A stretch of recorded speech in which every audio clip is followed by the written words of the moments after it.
Hello, welcome to my radio and television station, and I'm Kautri. Here comes local news.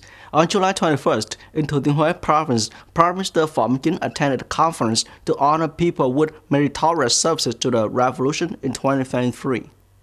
At the conference, Prime Minister Phạm Minh sent his deep gratitude to revolutionary veterans, Vietnamese heroic martyrs, heroes of People's Armed Forces, invalid, relatives of martyrs, and people with meritorious services to the revolution.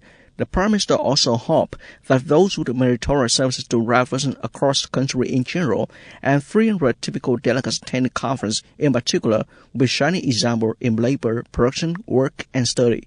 Recalling President Ho Chi Minh's advice, soldiers have sacrificed their blood to preserve the country. Soldiers who are worthy of violent and fatherland will never forget such beloved children. The Prime Minister affirmed the party state governed people vow to continue to take good care of themselves so that material and spiritual life people with meritorious services more complete and better. The People's Committee of Long Thanh District, Long Nai Province, said that in the past, when conducting a resettlement survey at Long Thanh Airport, the project area had more than 5,500 households that need to be resettled. There was nearly 900 cases of resettlement in a resettlement plus of sub-households. However, up to now, the number of resettlement plus for sub-households is very big, totaling up to 2,400 plus. The reason for both situations is that there are many cases of buying, selling, and donating land with handwritten paper ineligible to separate the land plot. There are several generations in the family living together. To ensure accommodation for people, the functional sector has to adjust the resettlement subdivision and resettlement area of Long Thanh Airport in the direction of increasing sub-household plots, adjusting and reconnecting the technical infrastructure system in the resettlement area to meet the needs of people regarding site clearance for Long Thanh Airport.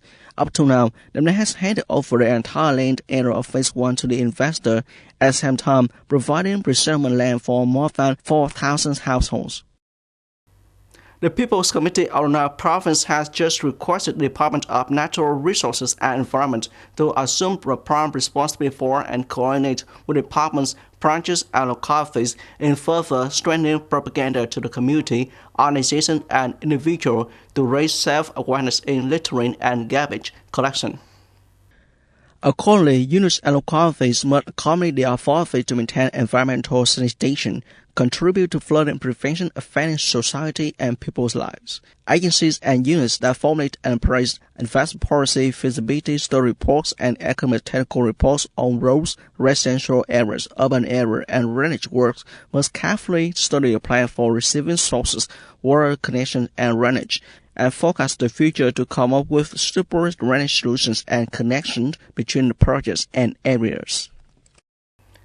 Energy Minister of a Group of Developed and Emerging Economies, G20, ended their fourth meeting in India on July 22nd without a joint statement due to a rift between Europe and developing countries in the expansion of renewable energy.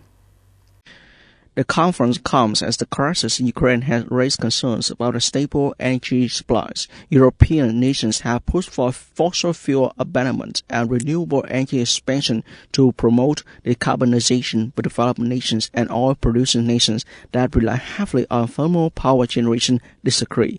Due to the lack of joint statement, India, the host country, issued a document on the meeting. The fourth G20 Energy Minister meeting discussed a wide range of topics, including renewable energy development, energy security, energy efficiency, and the transition to a low-carbon future. The conference also demonstrated the importance of global cooperation in addressing the energy challenges of the 21st century. The European Central Bank (ECB) announced on July 22nd that it wants to monitor the liquidity of banks in the Eurozone more frequently to reduce the risk of future financial crises. Andrei Enria, president of ECB European Banking Watchdog, said starting in September, the ECB will require weekly information so that more recent data will allow better monitoring of liquidity changes. Enria explained this would give better control over the development of the most liquid assets and liabilities, such as deposits. The bankruptcies of regional banks in the U.S. in March, followed by the collapse of Credit Suisse in Switzerland, has sparked fears of global financial crisis. That's all for today. Thank you for watching and goodbye.